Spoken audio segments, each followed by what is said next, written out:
The tension in the university lecture hall was thick as students filled the seats, eagerly awaiting the debate between Karoline Leavitt and the esteemed professor known for his ruthless takedowns of conservative viewpoints.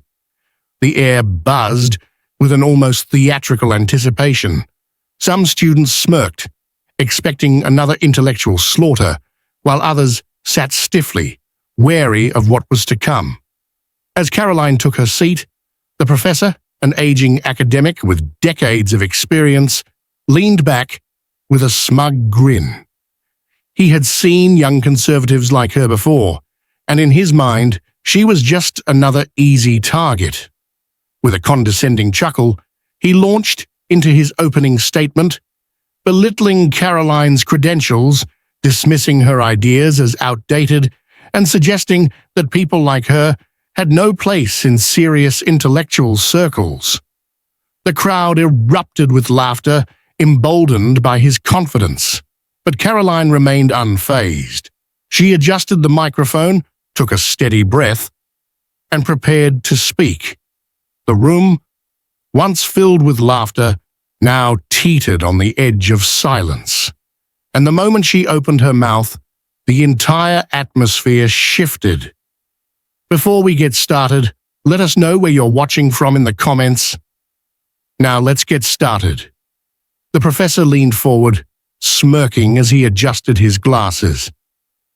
"Miss Leavitt," he began, his voice dripping with sarcasm, "I must say I find it fascinating that someone with your limited experience in academia feels qualified to challenge years of established research. Tell me, do you believe your opinions hold more weight than decades of scholarly consensus?" A ripple of chuckles spread through the lecture hall, students nodding in agreement. He wasn't just questioning her argument, he was questioning her right to even be in the conversation. Karoline, however, didn't flinch. She clasped her hands together on the desk, meeting his gaze without hesitation. "I find it interesting," she replied smoothly, "that you equate independent thought with inexperience. Would you say that progress is made by blindly accepting established ideas, or by challenging them with reason, facts, and open debate?" Her words sliced through the smug laughter like a blade.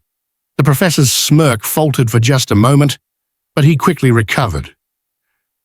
"Oh, I'm all for open debate," he said with mock enthusiasm, "but only when it's based on credible sources. And I assume, Miss Leavitt, you didn't just gather your arguments from social media influencers and partisan blogs?" The audience erupted again, some students shaking their heads, waiting for Karoline to stammer or show signs of weakness. The professor leaned back, arms crossed, satisfied that he had set the stage for an easy victory. Karoline let the laughter die down before responding. "I'm glad you brought that up," she said calmly, "because I'd love for you to point out which part of my argument is unsupported by credible sources. Since you're implying that my research is faulty, could you specifically tell us where I got it wrong?" The professor blinked, not expecting to be put on the spot so directly. "I mean, he started, but Karoline didn't let him off the hook. "No, really," she pressed, tilting her head slightly. "You accused me of relying on weak sources, so let's analyze them. Which part is inaccurate? I'd be happy to correct any factual errors if you can show me where they are." The room grew noticeably quieter as some students exchanged glances. They had seen the professor eviscerate opponents before, but this was different. Karoline wasn't flustered. She wasn't defensive. She was putting the burden back on him. The professor cleared his throat. "It's not about a single fact," he deflected. "It's about the broader context. The way you frame your argument lacks the necessary nuance to be taken seriously in an academic setting." Karoline nodded.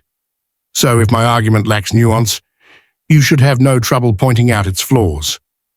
Let's break it down together. Which specific claim do you disagree with? Again, the professor hesitated. The students weren't laughing anymore. They were waiting. Realizing he couldn't let her control the conversation, he shifted tactics. Fine, he said, picking up a sheet of paper in front of him. You argue that traditional values play a vital role in modern society. Yet, studies consistently show that progressive policies lead to better outcomes in economic mobility and social well-being. Are you saying that data is wrong? He arched an eyebrow, sure that he had backed her into a corner. Karoline smiled slightly. Not at all. But I am saying that data can be interpreted in different ways. For example, did you know that many of those studies you're citing fail to account for cultural differences, regional economic factors, or historical contexts? When you remove those variables, the numbers tell a very different story. In fact, I have multiple sources, peer-reviewed, if you're interested, that show the opposite trend when accounting for those missing factors. She paused, letting her words sink in. The professor's lips pressed into a thin line.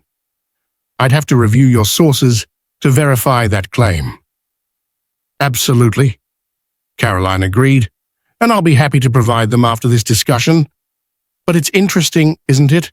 You assumed I wasn't using credible data, yet now you're realizing I might have done more research than expected. Shouldn't we encourage more discussion rather than dismissing perspectives outright? A murmur spread through the audience. A few students nodded. Others whispered to each other. The professor had gone from being in control to being forced onto the defensive. He wasn't used to this. He was the one who usually exposed weaknesses, not the other way around. But that was just the beginning. What happened next changed everything. The professor's expression hardened as he realized that his usual tactics weren't working. He adjusted his tie, taking a slow, deliberate breath before leaning in again. You know, Miss Leavitt, he said, his tone shifting from mock amusement to something sharper, more pointed. This is exactly the kind of intellectual arrogance we see from individuals who lack real-world experience. You come in here cherry-picking data, conveniently ignoring the broader consensus, and expect to be taken seriously? You remind me of those who read a few articles online and suddenly believe they're experts. He let out a condescending chuckle, scanning the audience for approval. A few students smirked, though others simply watched in silence, waiting for what would come next. Karoline, however, remained unshaken. She tilted her head slightly, as if she had been expecting this exact move. That's an interesting accusation, she said, keeping her voice measured. But let's analyze it for a moment. You're suggesting that because I challenge mainstream perspectives, I must be uninformed. But wasn't every major breakthrough in history once considered outside the consensus? Galileo, Einstein, even some of the very scholars you admire, were they taken seriously when they first introduced their ideas? The professor narrowed his eyes. That's a false equivalency, he shot back. You're comparing yourself to intellectual giants when, in reality, you're just a student, repeating political talking points.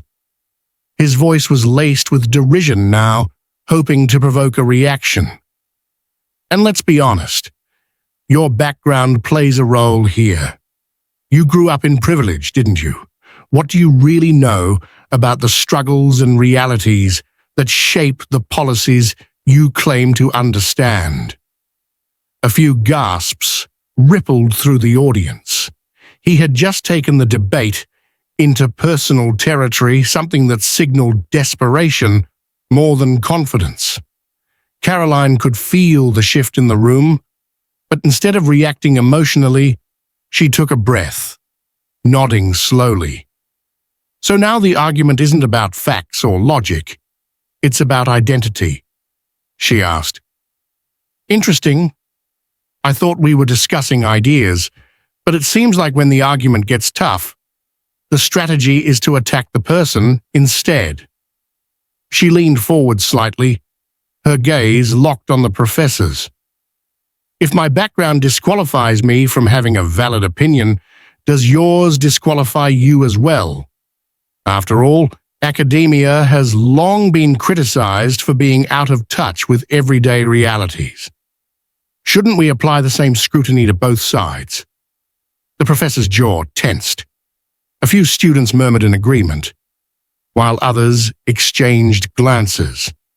This wasn't how these debates usually went. He was supposed to be in control, but somehow Karoline had flipped the entire premise against him. Determined to regain ground, he smirked and tapped his pen against the desk. You're clever, he admitted, but you still haven't addressed the main issue. Your arguments rely on selective data, and when challenged, you deflect. That's a classic rhetorical trick. Let's put it to the test, right here, right now. He turned to the audience, adopting a dramatic flair. Since Miss Leavitt claims to be well-researched, let's see if she can answer this. Can you cite a single mainstream economic study that directly supports your claims about traditional policies leading to long-term prosperity? Just one. He leaned back, arms crossed, confident that he had just cornered her. Karoline didn't hesitate. Absolutely, she said. In fact, I'll give you 3. She proceeded to list studies from recognized institutions, detailing their methodologies and conclusions. Her voice remained steady, her points delivered with precision. She even cited a study the professor himself had referenced in a previous lecture, but pointed out an overlooked segment that supported her argument. The room was silent. The professor's smirk wavered for just a moment, his fingers twitching against the desk. He had expected hesitation, stalling, anything but a direct and overwhelming response. A few students whispered among themselves, others shifting uncomfortably in their seats. Karoline let the silence linger before speaking again. You see, Professor, the difference between us isn't just perspective, it's preparation. You assumed I wasn't ready for this debate. You assumed that by throwing a challenge my way, I'd stumble. But here's the thing. Facts don't care about assumptions. A few students chuckled, while others murmured in appreciation. The tension in the room had shifted entirely. The professor was no longer the untouchable authority figure dismantling a naive student. He was now on the defensive, struggling to maintain control of the conversation. The professor cleared his throat and leaned forward, gripping the edges of the desk, as if anchoring himself. Let's not get ahead of ourselves, he said with forced composure. You may have cited a few sources, but the reality is, academic consensus matters. Do you truly believe that a handful of studies outweigh decades of scholarly work? Karoline gave a small smile. Not at all, she replied smoothly. But I do believe that real-world results matter even more than consensus. If a theory is widely accepted but repeatedly fails in practice, shouldn't we reevaluate it? After all, science isn't about consensus, it's about discovery. What if those who challenge conventional wisdom turn out to be right?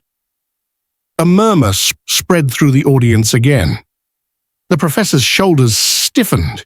He could feel the momentum shifting against him, but he wasn't ready to surrender just yet. Miss Leavitt, let's cut through the performance, he said, his voice sharpening. You may have rehearsed these arguments, but in the end, experience and expertise matter.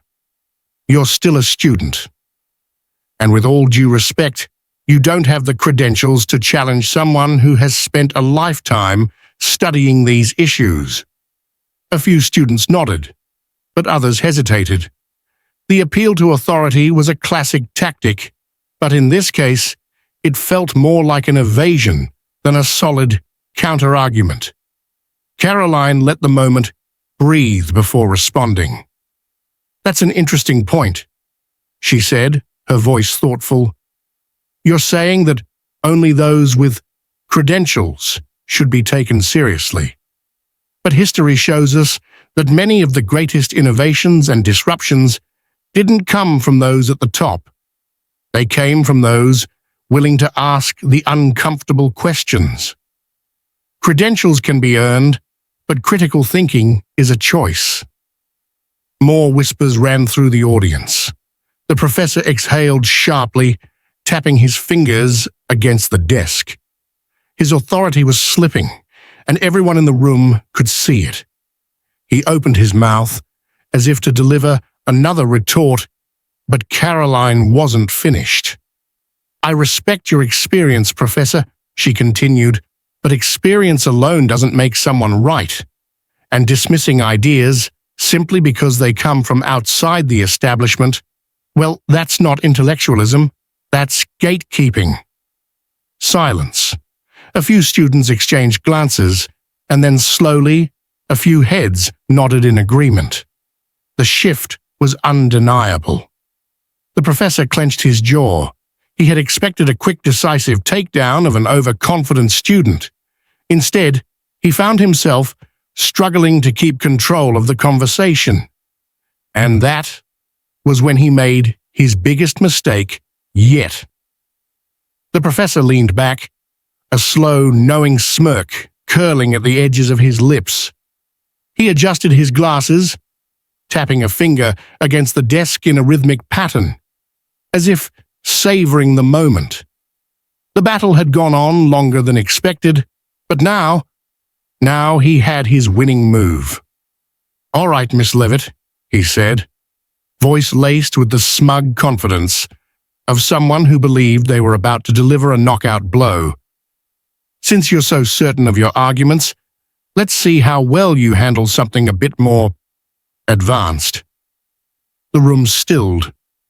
Students leaned in, sensing that something big was about to happen.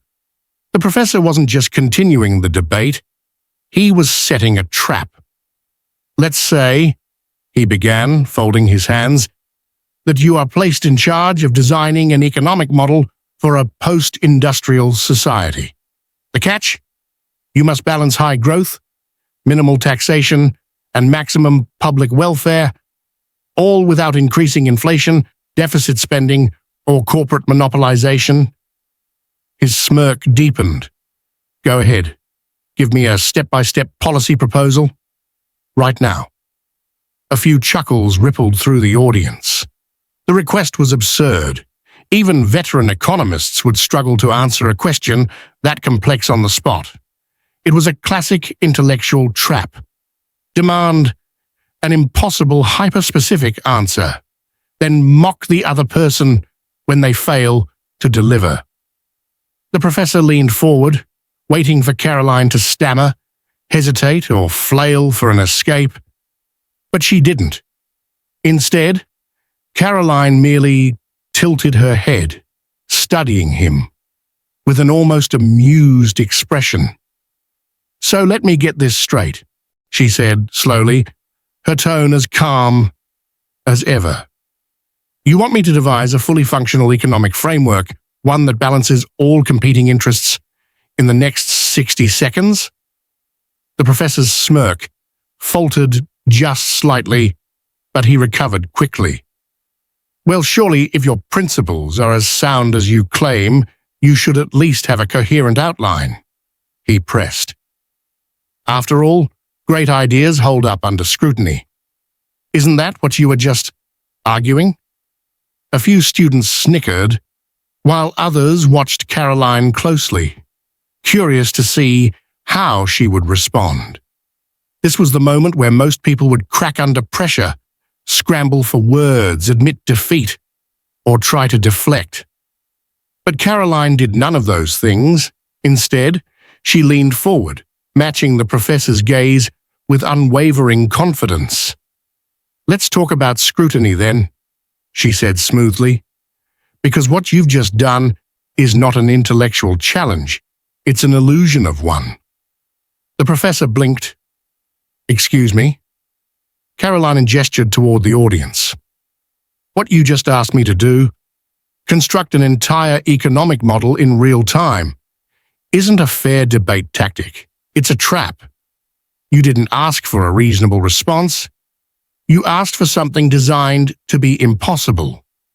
And if I struggled, you'd use that as proof that my entire perspective is invalid."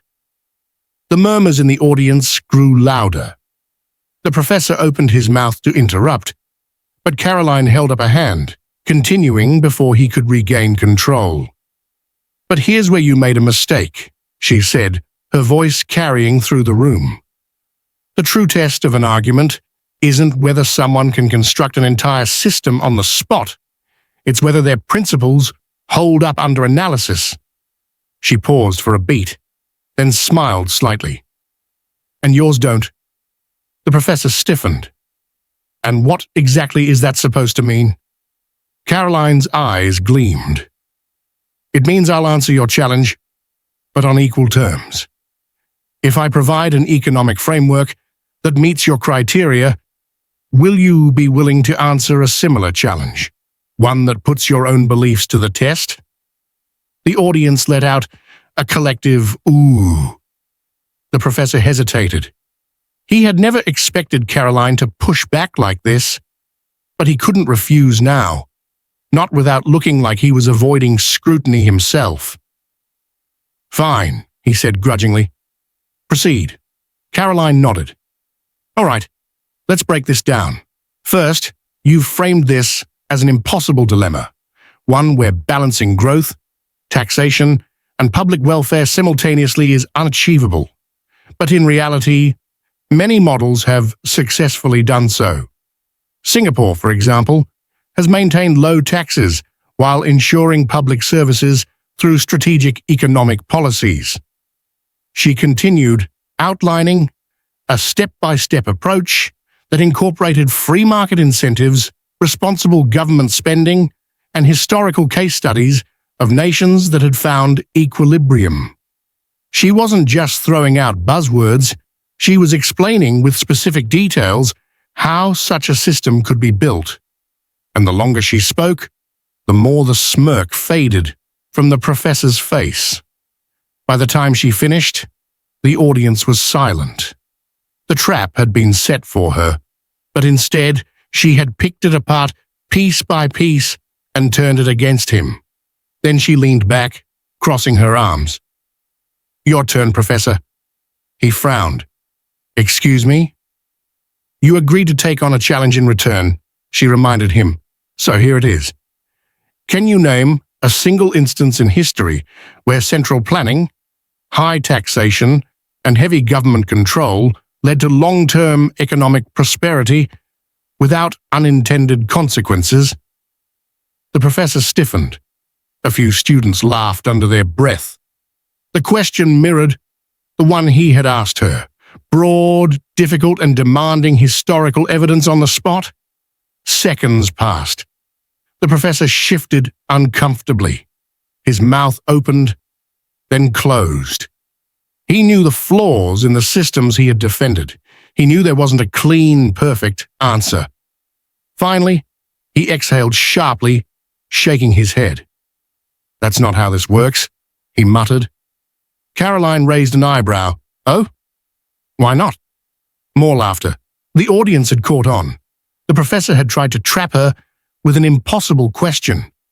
But when the same scrutiny was turned back on him, he couldn't escape unscathed. A slow wave of whispers spread through the room. Some students were nodding, others watching with wide eyes. Then, Somewhere in the back, a single clap broke the silence. Then another.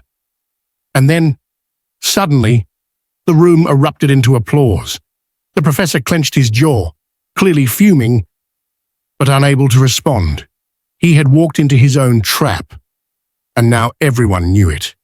And just when everyone thought it was over, Karoline dropped a final bombshell. For the first time since the debate began, the professor hesitated. His fingers twitched slightly against the edge of the podium. His once imposing posture now just a little less certain. The weight of the room had shifted, and he could feel it. The same audience that once hung onto his every word was now watching him with a different energy, expectant, doubtful, almost unimpressed. Karoline sat back in her chair, hands folded neatly, exuding the quiet confidence of someone who knew exactly where this was headed. "I'm still waiting for your answer, Professor," she reminded him, her voice carrying effortlessly across the hall. "Would you like me to repeat the question?" A ripple of chuckles spread through the students. The professor's jaw tightened. "That's not the point," he snapped, shaking his head. "This entire discussion is a perfect example of how people like you manipulate rhetoric instead of engaging with real policy." Karoline raised an eyebrow. "People like me?" The room went dead silent. The professor had chosen his words carelessly, and the shift in atmosphere was instant. A few students exchanged glances, their expressions torn between shock and intrigue. He had started to crack. "Let me rephrase," the professor muttered quickly, clearing his throat. "What I mean is that certain individuals, those who rely on populist talking points rather than substantive economic expertise, often use these tactics to avoid addressing the flaws in their own ideology." Karoline didn't blink. "So let me get this straight. You asked me an impossibly complex question, hoping I would fumble. I answered it with historical evidence, logical reasoning, and a step-by-step breakdown of viable policies. But instead of responding in kind, you're now shifting the goalposts and accusing me of manipulation." The murmurs in the crowd grew louder. The professor opened his mouth to speak, but Karoline wasn't finished. "This is a textbook example of what happens when someone runs out of arguments," she continued, now addressing the audience directly. "First, they try to trap you with an unreasonable demand. When that fails, they resort to vague accusations. And when that still doesn't work," she smiled slightly, "they change the subject." The professor's eyes flashed. "You're mischaracterizing this entire exchange," he protested. "Am I?" Karoline tilted her head, unshaken. "Then let's go back to my original question. Can you provide a single historical example where your preferred economic model led to sustained, long-term prosperity without unintended consequences?" The professor exhaled sharply, gripping the edges of the podium. His confidence, once so effortless, was visibly slipping. "There are countless studies on this subject," he deflected. "I don't need to play this game to prove my expertise." "Interesting," Karoline mused, "because just a few minutes ago, you insisted that great ideas hold up under scrutiny. But now, when your own arguments are being examined, you suddenly don't feel the need to engage." More laughter. The students weren't just listening anymore, they were reacting. The debate was no longer a mere exchange of ideas. It was a spectacle, and Karoline was winning. The professor glanced toward the faculty section, as if searching for backup. A few of his colleagues avoided his gaze. He was on his own, and he knew it. "I don't have time to give a full lecture on economic history," he tried again. Karoline nodded, as if she had expected this. "Ah, I see. So when I was expected to provide an instant, detailed economic model, that was fair. But when you're asked for a single real-world example to defend your own argument, it's suddenly too time-consuming. The reaction was immediate. A few students clapped. Others murmured in agreement. The tension in the room was thick, and the professor could feel his grip on the discussion slipping further by the second. "This is ridiculous," he muttered under his breath, adjusting his tie.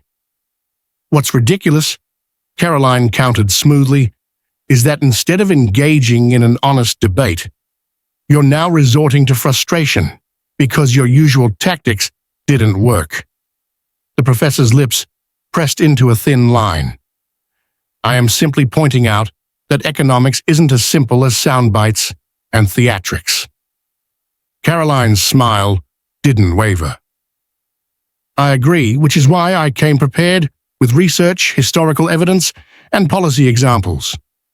Meanwhile, you," she gestured toward him lightly, "have offered nothing but deflections, accusations, and avoidance."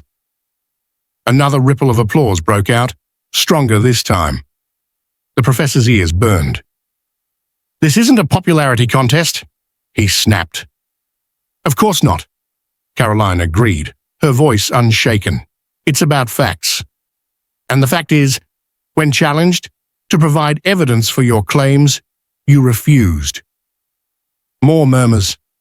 The professor's once loyal audience was slipping away. "I refuse to continue this farce," he finally declared, shaking his head. "There's no point in engaging with someone who doesn't actually understand the nuances of economic policy." Karoline let out a soft laugh.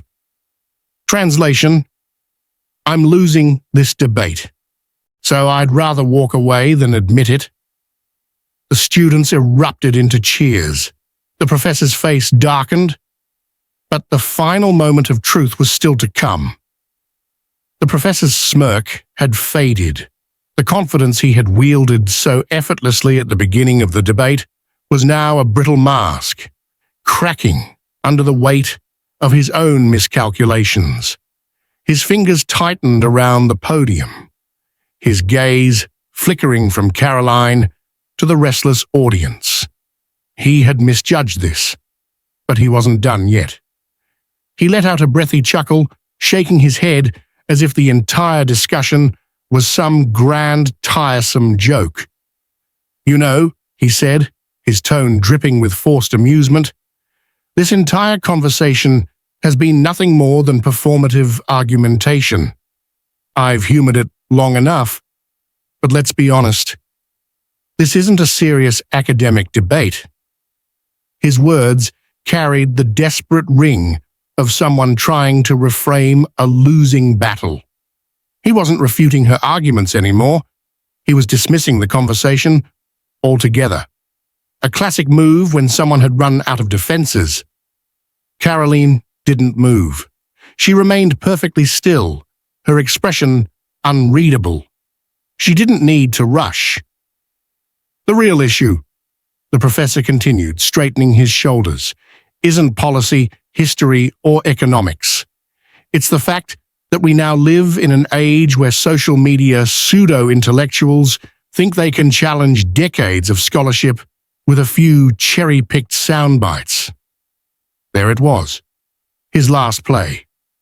The condescending dismissal, the attempt to belittle her intelligence, to reduce everything she had just said to the level of uninformed internet chatter.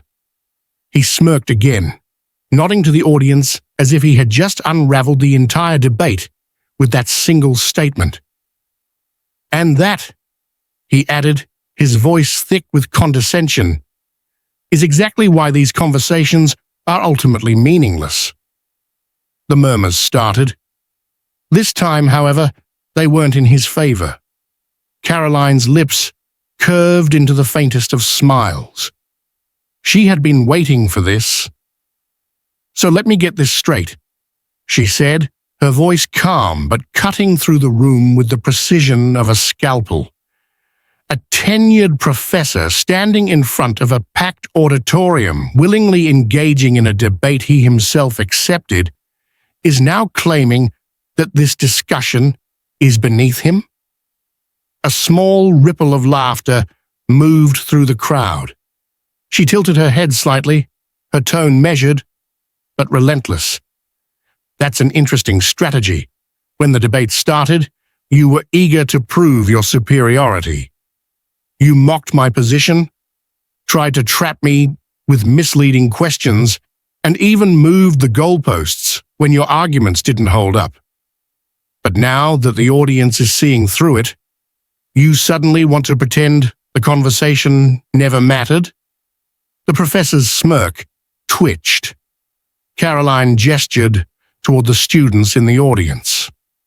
So tell me, Professor, were you planning on admitting this debate was pointless before or after you thought you were winning? The laughter grew louder this time. The professor's shoulders tensed. Karoline leaned forward just slightly, her voice softening, but only in volume. In presence, it carried even more weight. You see, this isn't just about policy. This is about integrity. And when someone in a position of authority uses arrogance instead of evidence, condescension instead of clarity, and dismissal instead of debate, they don't just lose an argument. She paused, letting the moment stretch just enough. Then, the final blow. They lose credibility. The room held its breath. The professor's jaw tightened. He opened his mouth, but no words came out. He was searching for something, anything to grab onto, but Karoline had systematically removed every branch, every ledge, every excuse he could possibly cling to. She wasn't done. For years, people like you have relied on the assumption that your titles, your tenure, your reputation alone are enough to go unchallenged. You expect people to nod along, to accept whatever you say without question. But that's not how truth works. Her gaze locked onto his. Truth isn't determined by credentials. It's determined by facts. And the fact is, you were asked to defend your own argument, and instead of doing so, you chose deflection, mockery, and finally, outright dismissal. She shrugged, her expression almost pitying now. So maybe this debate isn't meaningless. Maybe it just didn't go the way you planned. The professor opened his mouth again. Nothing. Silence stretched through the room, thick and suffocating. Then, a single clap. Then another. Then an explosion of applause. The energy in the room shifted in an instant. Some students stood, others whistled, and a few simply gaped in stunned admiration. The momentum had swung entirely, and Karoline was at the center of it. The professor, meanwhile, had gone rigid. He wasn't just losing the debate, he had lost the room. His face darkened. He took a breath, as if preparing one final retort, one last, desperate attempt to reclaim control. But there was nothing left to say. His hands moved to the notes on the podium. He stacked them neatly, an almost robotic motion, before turning on his heel and walking off the stage. Gasps rippled through the audience. Karoline watched him go, then turned back to the crowd. She took a steady breath, the applause still echoing around her, before delivering one final statement. And that's when the real shock came next. The door to the auditorium swung shut behind the professor, his departure leaving behind an electric silence. The room was still charged, the echoes of the debate hanging in the air like the final notes of an unfinished symphony.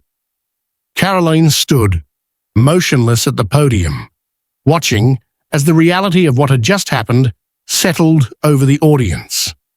Some were still clapping, others whispering, a few shaking their heads in disbelief. But one thing was clear: the power dynamic had shifted. The authority that once resided with the professor was now hers. She turned to face the students, her expression composed, her voice unwavering. "What just happened here isn't new," she said, her words cutting through the last remnants of murmured conversation. "This was never just about me or him. This was about something much bigger." She took a step forward, scanning the faces before her. Every single day, people in positions of power assume that their status alone makes them untouchable, that no one will question them, that no one will challenge their authority, no matter how weak their arguments may be, and for a long time, that assumption worked. A few nods from the audience. Some students leaned forward in their seats, hanging on to her words.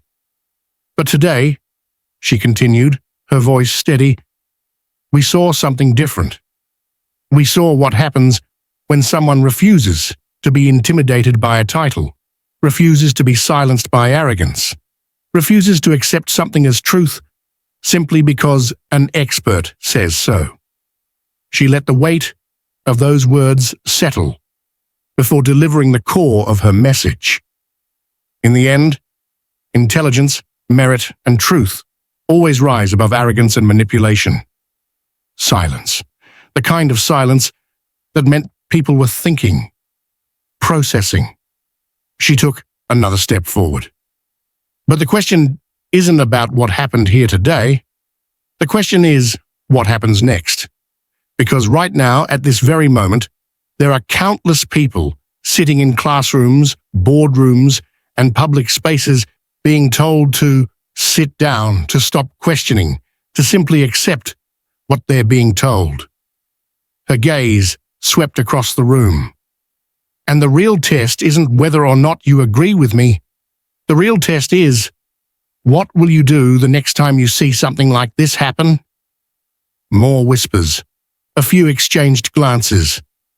The atmosphere had shifted again. Not just awe, but contemplation.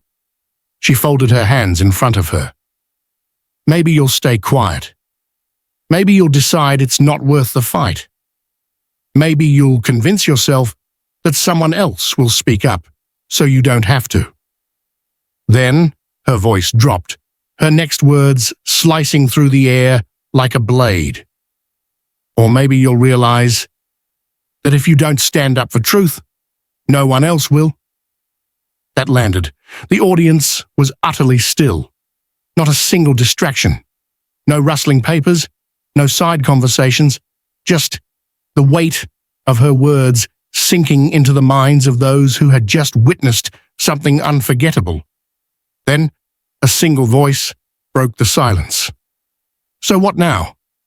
The question came from somewhere near the middle of the auditorium. Karoline turned toward it, a slow, knowing smile forming on her lips. "That," she said, "is entirely up to you." She let the moment breathe, let the tension stretch just enough before delivering the final challenge. "Was this just another debate?" she asked. "Just another moment that people will talk about for a few days before moving on? Or was this something more? Was this a reminder that truth still matters? That integrity still matters?" She took a slow breath. Because if this was just a debate, then what happened here today doesn't matter. But if this was something more, if this was proof that people are tired of being talked down to, tired of being manipulated, tired of being dismissed, then this is only the beginning. A murmur rippled through the audience. Some students exchanged glances as if weighing the significance of what she had just said. Others looked almost restless, as though something inside them had been stirred awake. Karoline exhaled, then gave one final push. "So I'll ask you again, what happens next?" She let the question linger. Then, with a final glance over the sea of faces before her, she gave a small, confident nod and stepped away from the podium. And just like that, the room erupted. Some students jumped to their feet, clapping, cheering. Others stayed seated, deep in thought, as if still processing everything they had just witnessed. But one thing was undeniable. This wasn't just a debate anymore. It was a moment, one that wouldn't be forgotten anytime soon.